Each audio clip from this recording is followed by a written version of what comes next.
Here we go. First catch mga chong. Woo! Alright. Yes.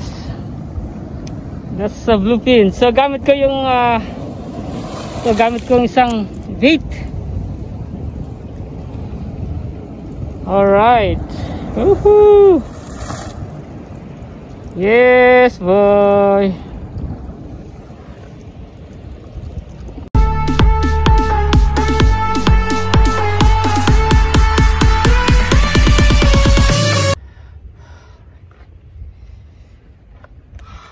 Yo mga chong, good morning. So welcome back sa ating YouTube channel, si Chad Studio mga chong. Alright, sa mga hindi pa nakapag-subscribe sa ating YouTube channel, don't forget to click subscribe button mga chong, and hit notification bell and click all mga chong, and share, thumbs up, and yes, comments na lang tayo mga chong. Alright, tingin ako dito sa aking spot, dito sa Bansay. Ayan, yung panahon kanina sobrang init. Ngayon medyo makulimlim na, uulan. At good news mga chong, dahil bumaba ako dito, no, bumili ako ng isang octopus para ipain ko. Pero meron naman akong mga jelly na rubber fish mga chong. Tinaray ko muna mag-casting. Alright, 1 strike, 2 strike, walang nahuli, walang kumagat. Ayan, sa pangatlong strike ko mga chong, ito nahuli natin. Medyo malakas yung alon, kaya alanganin ako pumunta sa medyo cliff. Kaya tinitingnan ko yung alon, kung malaki, then umatras ako para siguradong safe tayo mga chong. Alright, sa first catch ko mga chong, ito yung nakadali natin, oh, bluefin. So 1 isa't kalahati. Yan, isa't kalahati mga chong. So isang bluefin. So ang gamit natin, yung ating bait na swim bait na jelly mga chong. Ito ang aking pain.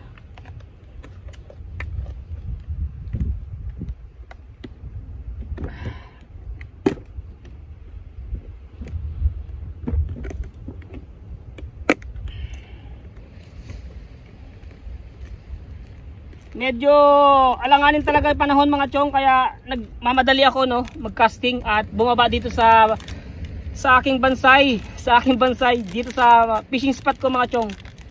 Ito yung gamit ko mga chong, jelly swim bait. Alright, ito yung gamit ko mga chong para sa talakitok o sa bluefin. Ayan, meron tayong biniling isang pack sa Amazon, $6, 5 piraso, mahaba. But anyway mga chong, ito yung pang-apat na strike ko.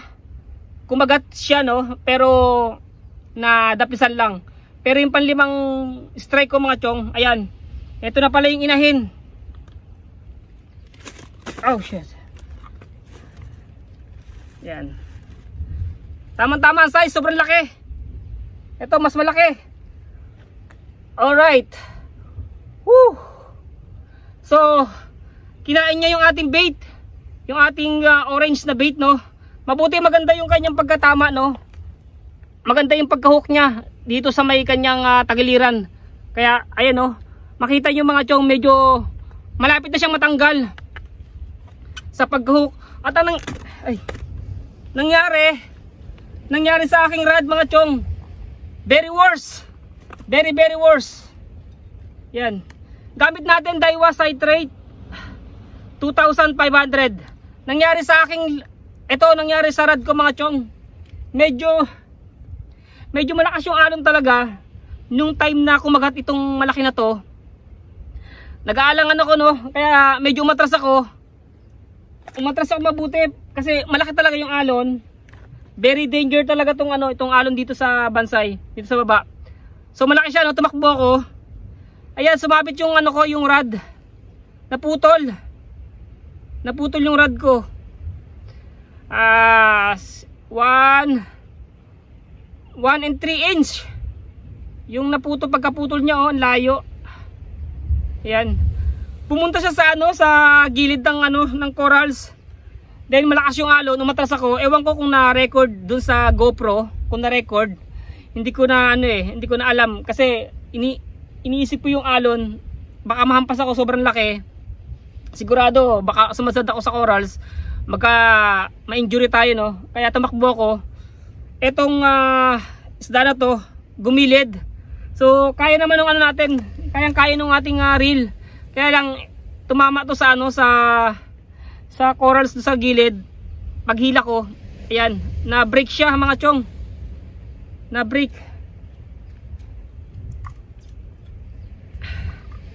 Ang gamit kong rod mga chong, eto, casting. So mabilis pala to ma-break itong casting na to. Malutong, sobrang lutong.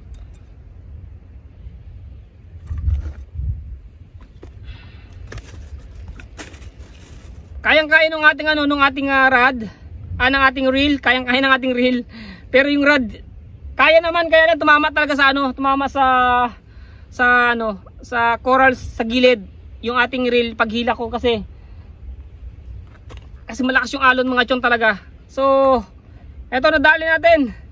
Kasama ng pagkaputol ng ating hook, ng ating pagkaputol ng ating rod. Ito nangyari.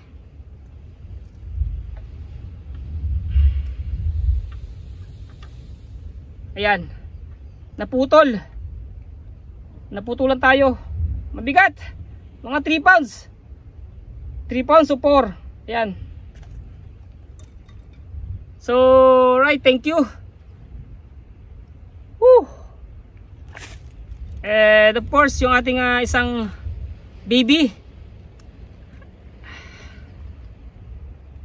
Ating dalawang bluefin, talakitok. Alright. Good size to mga chong. Woo. Yan, medyo ano sila magkasilaki magnanay. Next time uli. Thank you.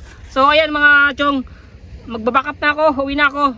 At least nakadalawa na tayo, no. Maganda sana yung ano, yung casting. Nangyari itong naputulan tayo, no. So sayang. Plano ko kasi kanina, dalawa yung dadaling kong rod. Kaya lang medyo mabigat. Dahil yung dadaling ko is pen 6,000. Medyo mabigat siya. Then meron pa akong mga dalang gamit. Ayan, uminit na, nawawala na yung ano, yung kulimlim. Pero no choice, naputulan tayo. So, alright, uwin tayo mga chong. Woo! Alright mga chong. Okay, dito na ako sa aking sasakyan. Ang plano ko mga chong, ibigay ko na lang itong isang talakitok, no?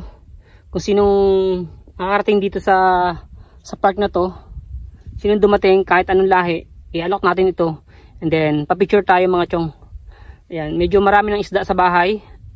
Wala nang mapaglagyan sa ref, kaya ayan. Then meron naman tayong isang nahuling talakitok. Maliit ng konti dito sa ibibigay natin. So hopefully magustuhan nila tong huli natin, no. Ayun. Maghintay-hintay tayo ng mga 30 minutes. Sinong darating dito, mapa-Korean man or yan, kahit local, kahit Pilipino. Bigyan natin and then picture tayo mga chong. Alright. Blessing. Nakadali agad ako ng ano, first, second strike. And then yung third strike, ayan. Nahuli natin yung isang maliit na talakitok. And then fourth strike, yan, nag-attempt siya dun sa ating bait, no. Kaya lang hindi niya napuruhan, no, yung ating hook. Then second, fifth strike natin. Yan, pangalawang strike natin, ayun. Sinakmal na talaga niya. Kaya nadali siya sa ano, sa ayun, sa kanyang gills. Yan, sa gills niya, and then pumunta sa kanyang mouth yung ano, yung hook.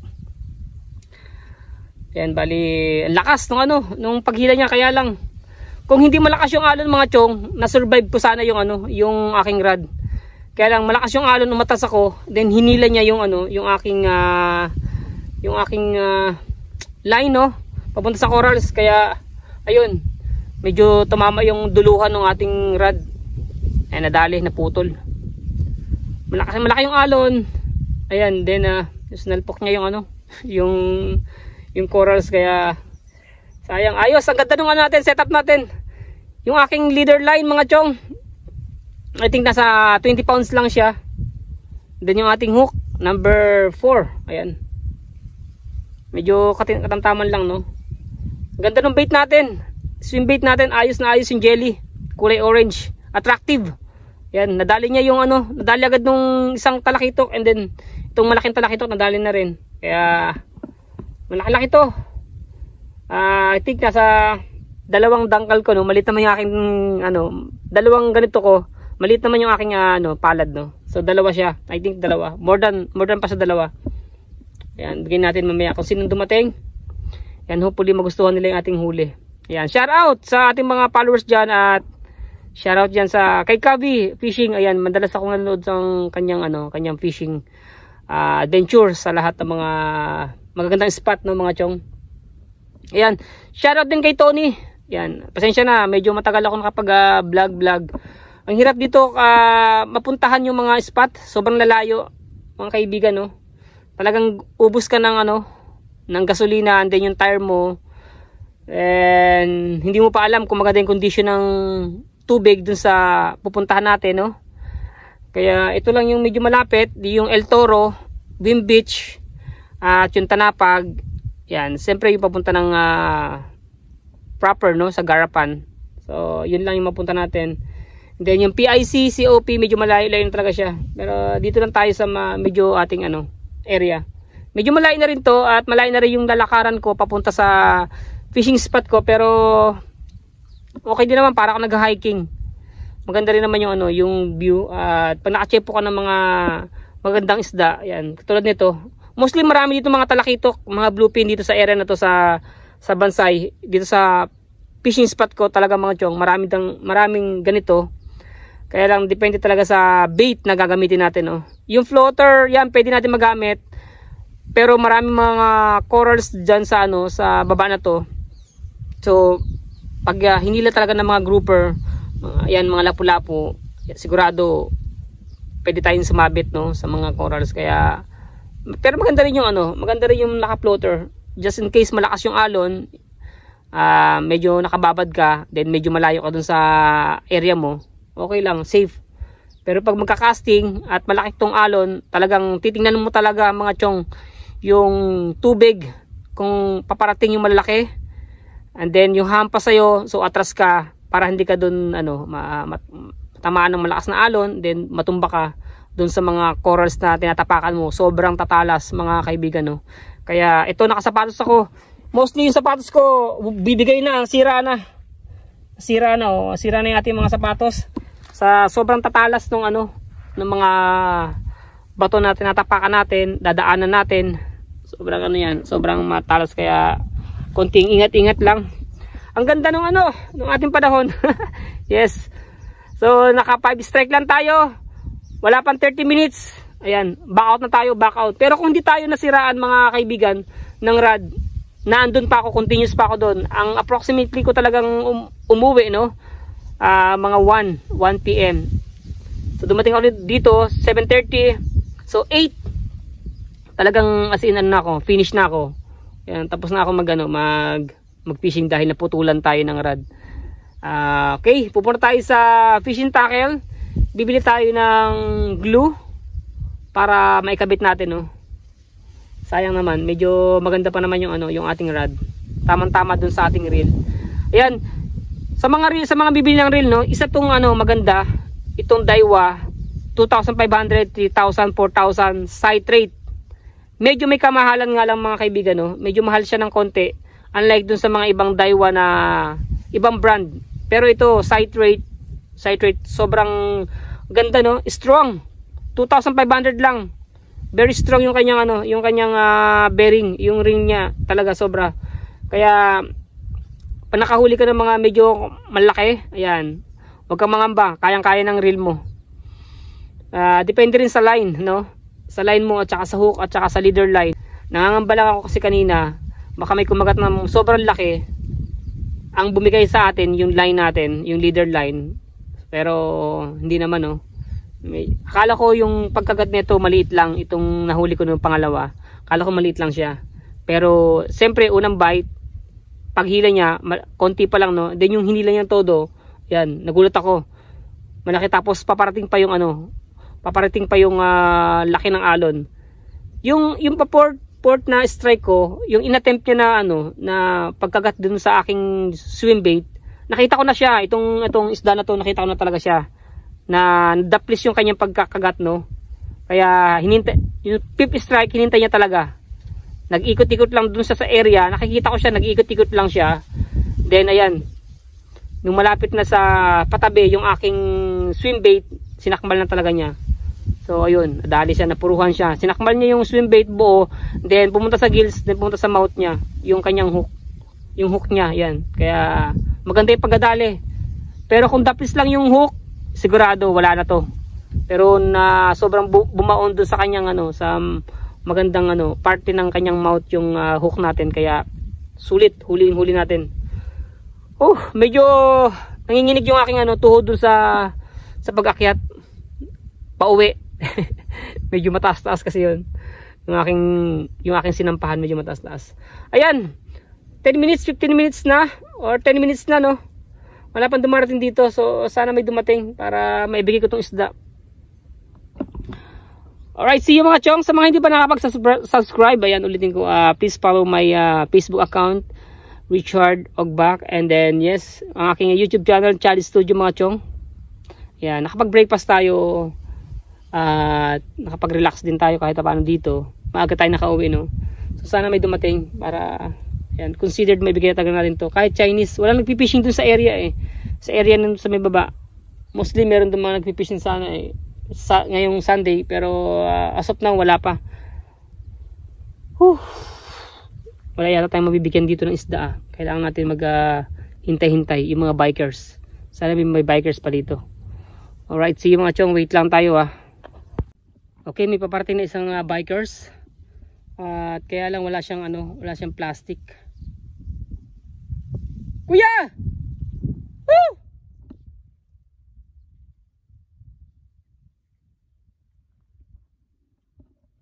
Yan.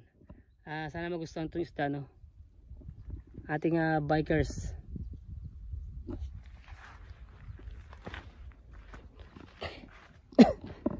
Kuya, gusto mo isda? Isda, gusto ba? Isda. Talakitok. Gusto mo? Talakitok, gusto mo? Ayaw mo? Hindi, dalawa lang. Kita ko ng bibigyan. Wala lalagyan no? Sayang. Thank you. Ayan, ayaw niya ng isda. Ayan, talakitok. Ayan so si kuya ang bikers.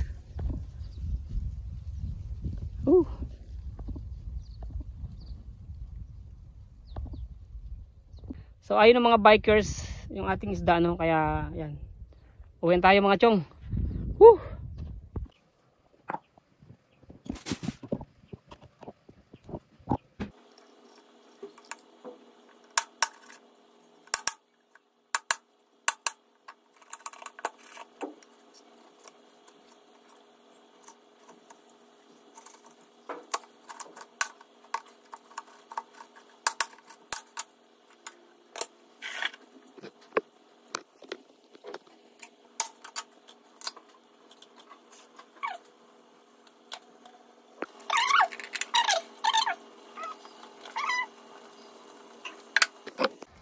Alright, puno na ng gulay ang ating isda. Then ang ating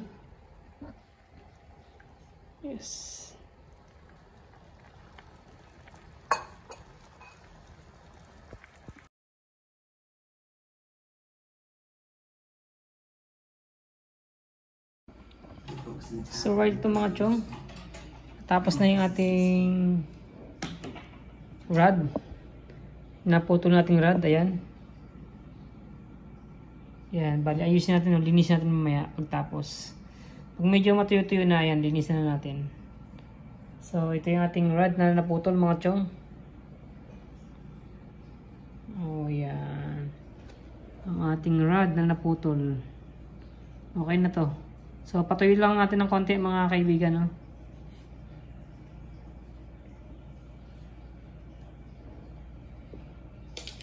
Alright. Ito yung ginamit ko no. Yan. Ginamit kong pandikit. Dalawa to mga kaibigan, dalawa. Yan. So, na-fix na natin ang ating gamit. Patuloy lang natin.